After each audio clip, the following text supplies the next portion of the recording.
जो लोग चलते हैं उनको ये नफरत करते हैं, इसलिए इसराइली लोगों को गुलामी की ओर से लेकर आए थे। अभी ये जो बात हमने पढ़कर सुना है ये बाबिलोन में हो रहा है, नेबुकदनेस्सर के सामने और हुआ है, बात है हमने जो पढ़कर सुना है। ये बात यशायाह नबी ने, यिर्मयाह नबी ने, ऐसे कई नबियों ने पहले ही भविष्यवाणी किया था।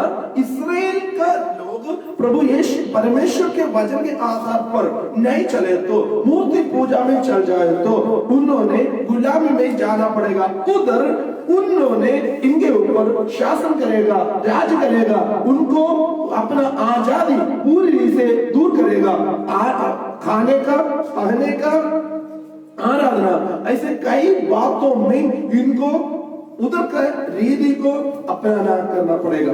ये बात पहले ही कई नबियों ने भविष्यवाणी किया, इस्राएली लोग वो बात मानने के लिए तैयार नहीं है। मैंने आपसे सुनो, कई बार परमेश्वर ने हमारे जीवन में महान काम करने के पहले हमको जो परीक्षा आ रहा है उस परीक्षा के बारे में परमेश्वर स्पष्ट रीति से हमसे बातचीत करता है। तुम्हारे जीवन में ऐसा परीक्षा आने वाला है, उस परीक्षा से बचना है तो तुमने ऐसे ऐसे करना पड़ेगा, नहीं तो तुम परीक्षा में पढ़ जाएगा, पढ़ने के बाद हाय हाय बोलने में फायदा नहीं। इधर गुलाम में आने के बाद 3 बालक लोग हैं, वो लोग परमेश्वर को मानने वाले लोग थे, परमेश्वर के वचन के आधार पर चलने वाले लोग थे, परमेश्वर को पूरी मन से आराधना करने वाले लोग थे। उधर हम देखने के वक्त में शद्रक, मेशक, अबेदनगो, दानियल, ये 4 बालक लोग, बहुत सारे लोग हैं, हजारों लोगों को इस्राएल से पकड़कर लेकर आए थे, बाबेल में लेकर आए थे। उनमें से 4 लोगों के बारे में स्पष्ट रीति से स्पेशल लिखा है, इसलिए लिखा है क्योंकि उनके जीवन में प्रभु के प्रति कुछ बात हुआ, प्रभु के लिए उन्होंने वो गवाह हो गया, प्रभु देश में जाकर परमेश्वर के लिए उन्होंने खड़ा हो गया। उधर का आराधना रीति अलग है, मूर्ति के सामने उन्होंने माथा टेकना, मूर्ति को उपासना करना, मूर्ति के लिए जो कुछ उस देश में करते थे ऐसा उन्होंने करना था। इधर इनके जीवन में कभी भी ये एक रीति नहीं है। इसराइल लोग परमेश्वर को मानते हैं, वो लोग आराधना में यहोवा के बिना और किसी को भी आराधना नहीं करते थे।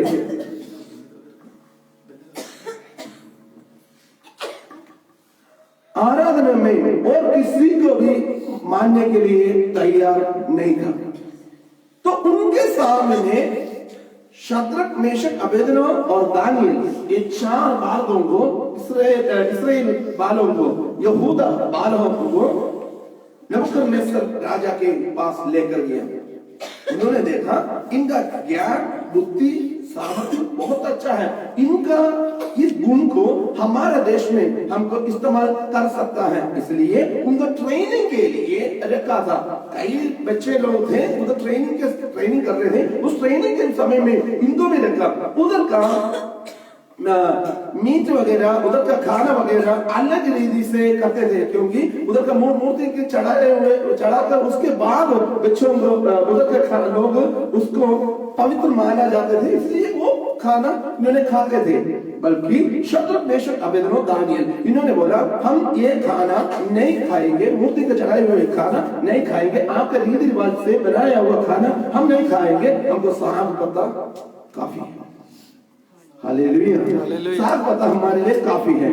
जो लोग इनको सुपरवाइजर के रूप में दिए हुए लोग थे, वो लोगों ने बोला ये बात राजा को पता चल जाए तो हमारे अभी नौकरी निकल जाएगा। उन्होंने बोला नहीं, आप हमें परीक्षा कर देख लो, परख कर देख लो, थोड़ा समय हमें परख कर देख लो, यदि कुछ कम में पड़ जाए तो आप जैसे बोले तो वैसे करेंगे, नहीं तो हम जैसे बोलने करने के चाहते वैसे करने दीजिए।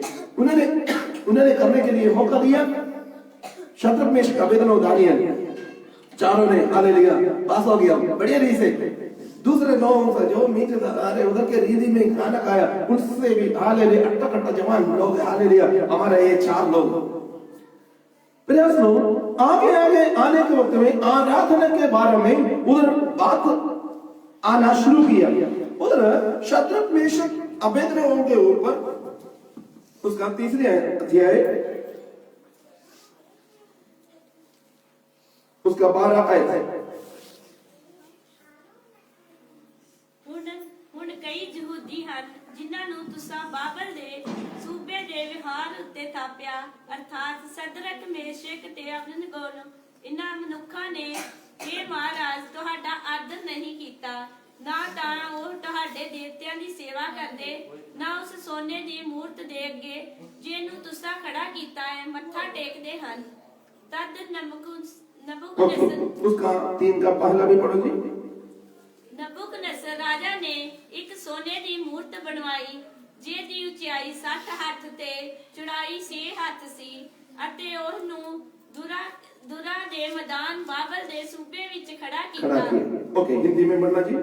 नबूकदनेस्सर राजा ने सोने की एक मूरत बनाई जिसकी ऊंचाई 60 हाथ और चौड़ाई 6 हाथ की थी।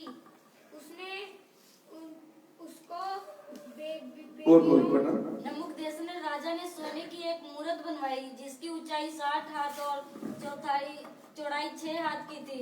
उसने उसको जब भी सच्चे जीवित परमेश्वर को आराधना करते हैं, उनके खिलाफ एक विरोधी लोग हमेशा होते ही होता है। शैतान कुछ लोग खड़ा कर देते हैं सच्चे जीवित परमेश्वर का आराधना करने वालों के खिलाफ।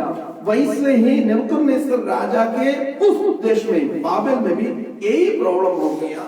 उधर के कुछ लोगों ने देखा ये लोग जो यहूदी बालक लोग, ये लोग प्रभु यीशु, ये लोग आराधना करते हैं नहीं है, हमारे इधर के रीति रिवाज के हिसाब से ये आराधना करते नहीं है, ये अलग रीति में आराधना करते हैं। इसलिए नबूकदनेस्सर राजा ने ऐसे बोला, मैंने दुरा तराई में मैं एक मूर्ति को 60 हाथ लंबाई एक मूर्ति को मैं खड़ा कर दूंगा, खड़ा कर मैं उधर म्यूजिक चलाऊंगा।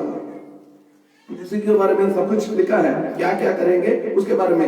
वो बजाने के वक्त में इस मूर्ति 12 आयत पढ़ने के वक्त में उधर कौन है 12 पढ़ना जी।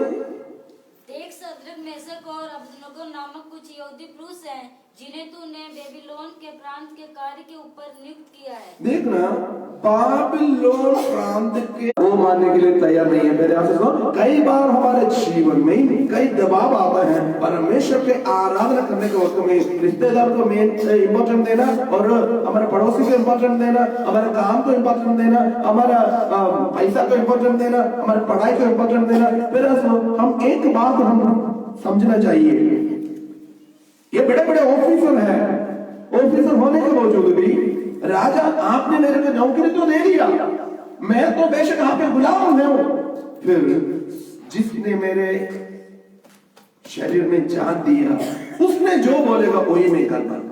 Hallelujah, hallelujah. परमेश्वर के आज्ञा को हम मानने के लिए तैयार होना बहुत जरूरी है, क्योंकि हमें हालेलुया जो अधिकार दिया वो अधिकार वापस ले तो भी हमको और कहीं से अधिकार मिलेगा। यदि हमारे शरीर में जान दिया उसने हमारा जान निकाले तो और कहीं से भी जान नहीं मिलेगा। हालेलुया। हमारे जीवन में हमारे शरीर में जो जान दिया उस जान को जिसने दिया उसने वापस ले तो वो वापस नहीं मिलेगा। जिसने नौकरी दिया उसने नौकरी वापस ले तो भी और कहीं से भी हमको क्या मिलेगा? नौकरी मिलेगा। यदि कपड़ा मिले कपड़ा और कहीं से मिलेगा, और पैसा मिले पैसा और कहीं से मिलेगा। जीवन और प्रभु यीशु मसीह से। हालेलुया। यूहन्ना के सुसमाचार हम पढ़ने को मतलब लिखा है, मेरे को जीवन देने के लिए भी लेने के लिए भी अधिकार है। हालेलुया। हमारे परमेश्वर हालेलुया जीवन हमसे ले तो फिर हम हालेलुया हालेलुया हम एक ही वासना करते हैं, एक ही आराधना करते हैं। उस परमेश्वर के समूह में ही हम अभी भी खड़े हैं, आगे भी खड़े हो जाएंगे। हालेलुया। एक है राजा के सामने, वो मूर्ति के सामने हमने माथा नहीं टेका। वो स्पष्ट रीति से इन्होंने बोला है, हम मूर्ति के सामने अभी तक माथा नहीं टेका, हमने यहोवा को उपासना करने वाले लोग हैं। Hallelujah hallelujah. हम यहोवा का उपासना करने वाले लोग हैं। आगे, वह हमको उस दंदकते हुए भट्ठे की आग से बचाने की शक्ति रखता है। देखो पहले ही राजा ने बोला था यदि कोई मेरा बात ना माने तो उसको आग की भट्टी में फेंका दिया जाएगा। इसलिए आप मेरा बात को मानना आपके लिए अच्छा है। हालेलुया। तो शद्रक मेशक अबेदनगो ने ये बोला जिसको हम उपासना कर रहे हैं उस यहोवा परमेश्वर यदि इस भट्टी से हमें ना बचाए तो भी। हालेलुया। पढ़ो जी एक और बार। वह हमको उस धधकते हुए भट्टे की आग से बचाने की शक्ति रखता है। हालेलुया। नहीं है तो वरन हे राजा वह हमें तेरे हाथ से भी छुड़ा सकता है, आगे परंतु यदि नहीं तो नहीं तो। हे राजा दो बातें हैं। विश्वास, जो लोग प्रभु यीशु मसीह को मानते हैं, यहोवा परमेश्वर को मानते हैं, वो लोग पूरी से विश्वास करते हैं। हालेलुया। मैं जिसको उपासना करता हूँ वो हालेलुया विपत्ति से मुझे छुड़ाने वाला है। हालेलुया। आग की हालेलुया कितना भी शक्ति है तो भी मुझे छुड़ाने वाला परमेश्वर है। यदि आग में मैं भस्म होना परमेश्वर की इच्छा है तो उसके लिए मैं तैयार हूं। Hallelujah hallelujah hallelujah. इधर देखना, इधर शद्रक मेशक अबेदनगो ने राजा के सामने बोल रहे हैं आग के शक्ति को खत्म करने वाला एक परमेश्वर को मैं मानता हूँ। हालेलुया। मेरे आशीषों, हमारे जीवन में परीक्षाएं बहुत कुछ आएगा। कई लोग ये बोलते हैं आप मसीह को मानते हैं, आप कैसे बीमार हो गया? आप मसीह को मानते हैं, आप तो कैसे परीक्षा आ गया? आप मसीह को मानते हैं, आपको कैसे ऐसे विपत्ति आ रहा है? वो दूसरे ने वो प्रभु यीशु मसीह को मानते नहीं है, फिर उसको कोई प्रॉब्लम नहीं है, इसने मतलब चर्च में जाते नहीं। आप बोलते हैं शादी मिलेगा, चंगा मिलेगा, छुटकारा मिलेगा, आपको ये तंग मुसीबत सब कुछ है, वो ये कैसे? हालेलुया। कई लोग ये सवाल पूछते हैं। फिर एक बात है, जो सच्चे जीवित परमेश्वर को आराधना करेगा उसके खिलाफ ही शैतान मैं, जो लोग आराधना करते हैं उनको मैं लेना है। फिर हमारे जीवन में परीक्षा आने के वक्त में हमें छुड़ाने वाला है परमेश्वर आज भी जीवित है। हालेलुया। परीक्षा आने के वक्त में हम भागना नहीं है, हम भागना कहाँ? परमेश्वर के चरण के और हम भाग उसके चरण को पकड़ने के लिए हम तैयार है। तो हमारे लिए हालेलुया अपने आप उत्तर कराने वाला एक परमेश्वर है, हमारा परमेश्वर।